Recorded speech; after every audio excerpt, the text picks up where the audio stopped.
It happened once upon a time, in the olden days, that a young man, Periander of Corinth, started from a port in the south of Greece to sail to Miletus. Being caught in a storm, the boat was carried out of her course as far as the island of Lesbos, where she stayed for several days in order that the damage caused by the storm might be repaired.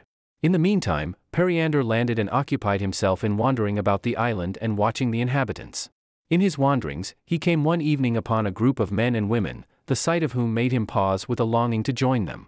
They had been working hard all day, gathering the grapes and pressing them in big, wooden vats to extract the wine for which Lesbos was famous, and now, in the beautiful autumn evening, they were making merry after their labors. No wonder Periander stayed to watch them, for they made a very pretty picture, the handsome youths, with their bronzed faces and strong, fine limbs, the women with their gay dresses and bare feet, that seemed to have been made for dancing, the vine-clad hill at the back, and, over it all, the glow of the setting sun. In the center of the dancers sat a boy, playing upon a small lute with 7 strings. To this accompaniment, the dancers chanted a song in praise of Dionysus, the god of the vine. Gradually the music went faster and faster, and faster the feet of the dancers sped over the ground, until they were all out of breath, and lay laughing on the grass. Then, as the boy struck another chord, all laughter was hushed, and he began to sing. It was a simple, plaintive little song, but there was a magic in his voice, which held the listeners spellbound. The last rays of the setting sun played about his golden curls and lit up his sweet, childish face as he sang. "Why should you grieve for me, my love, when I am laid to rest? Our lives are shaped by the gods above, and they know best. What though I stand on the farther shore, others have crossed the stream before, why weep in vain? Life is but a drop in the deep, soon we wake from the last, lone sleep, and meet again."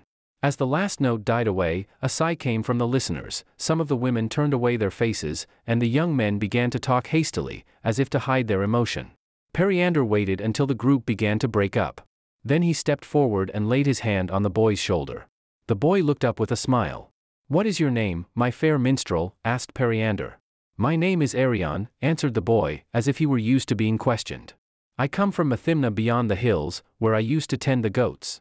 And he told Periander how that his mother and father died before he could remember, and how he was brought up by an old goatherd, until a traveling minstrel, who happened one day to hear him singing on the hills, took charge of him and taught him to play the lute.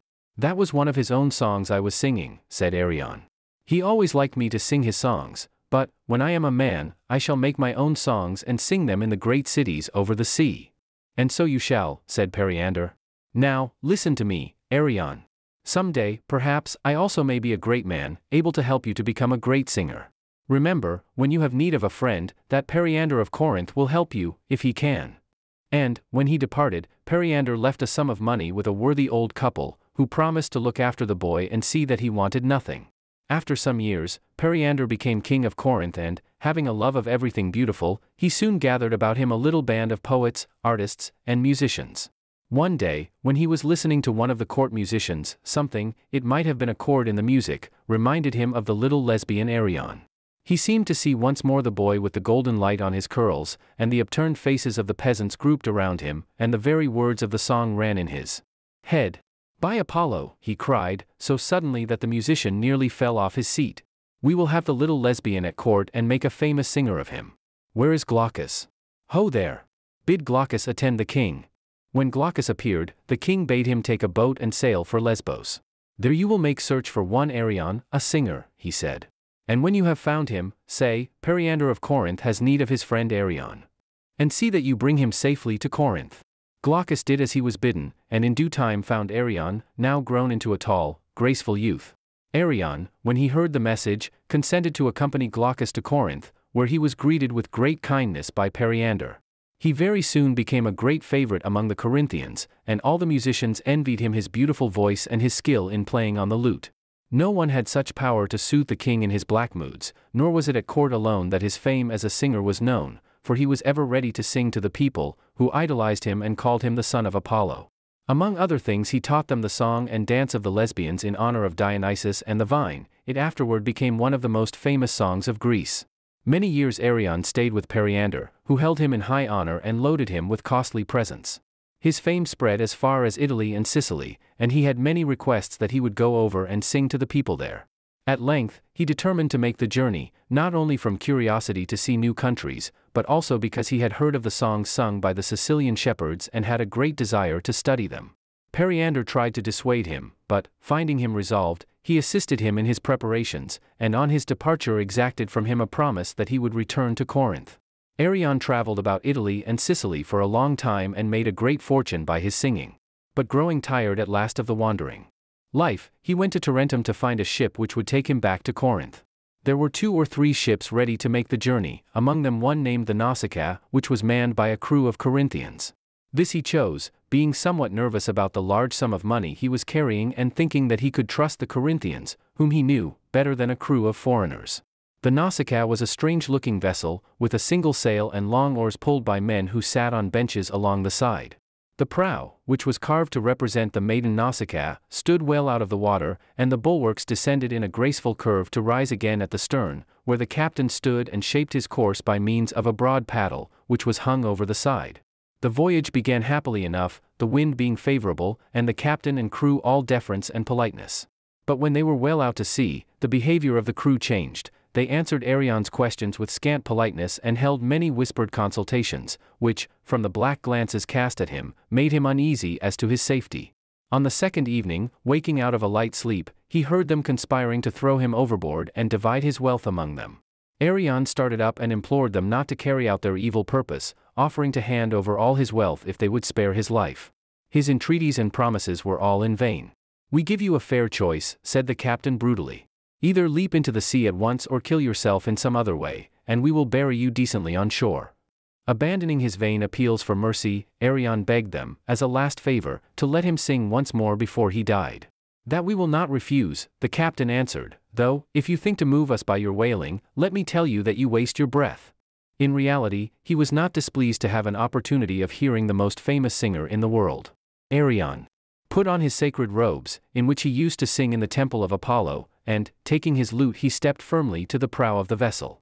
There he stood, pale and calm, in the silvery light of the moon, his fair hair playing with the wind, while the little waves lifted themselves to look at him, and then ran playfully into the shadow of the boat, to dash their heads against the beams and be broken into spray. The sailors were awed in spite of themselves, as that beautiful voice rose on the breeze. He sang the old song which he had sung in the Lesbian vineyards, when Periander saw him first. And when he came to the last lines, "Life is but a drop in the deep, soon we wake from the last, lone sleep, and meet again," Arion leaped over the side of the vessel, just as he was. The captain, fearing that some of the crew might be moved to lend him assistance, gave the order to make all speed ahead. Had he waited, he might have seen a most wonderful sight, for, as Arion fell into the sea, the water seemed to become alive beneath him, and he felt it lifting him up and carrying him rapidly away from the ship.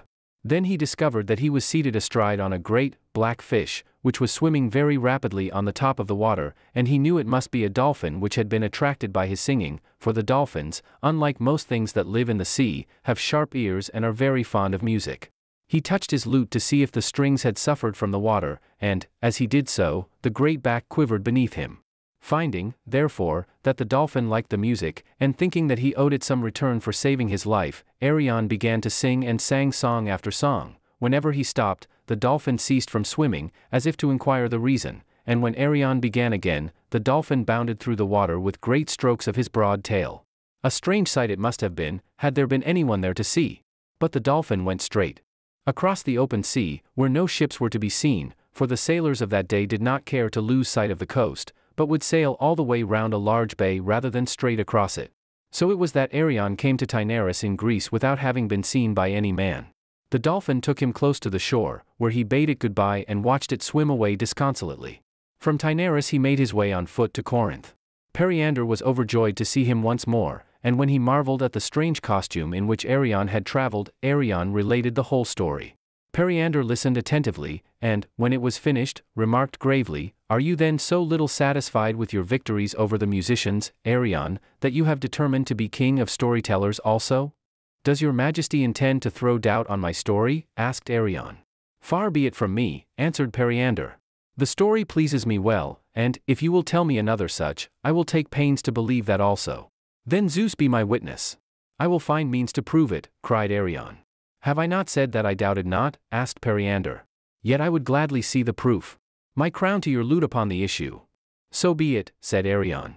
"But first I must ask your majesty that none may speak of my return, and when the ship Nausicaa comes to port, let the seamen be dealt with as I shall appoint." The king assented laughing, for he deemed the tale impossible. After some days, however, it was announced that the ship Nausicaa was in the harbor. Periander summoned the captain and all the crew to the palace and asked them whether they had brought any news of his minstrel Arion. The captain replied that men said at Tarentum that Arion was still in Italy, traveling from place to place, and received everywhere with great honor.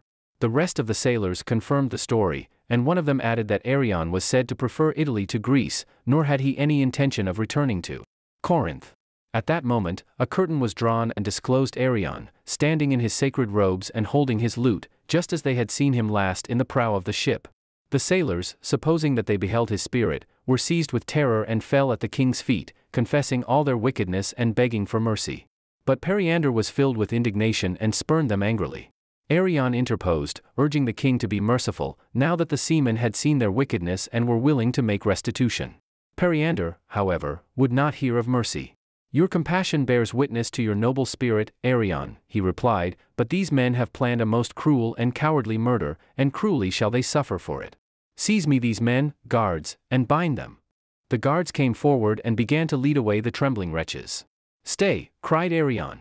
"It is I who am king. Did not your majesty stake your crown against my lute, and can the royal word be broken? Back, guards. I claim my wager." Periander could not refrain from laughter, but confessed himself beaten by this piece of strategy. "The wit of Arion," he said, "is stronger than the tears of repentance. Release the prisoners." "That being so," said Arion, "and seeing that I find myself more easy with the lute, I will restore the royal crown to Periander." So the men were set at liberty after having restored the property of Arion and departed full of gratitude, invoking blessings on his head. And lest any man should doubt the truth of the story in time to come, Arion erected at Taenarus a statue in bronze, representing a man riding on a dolphin's back.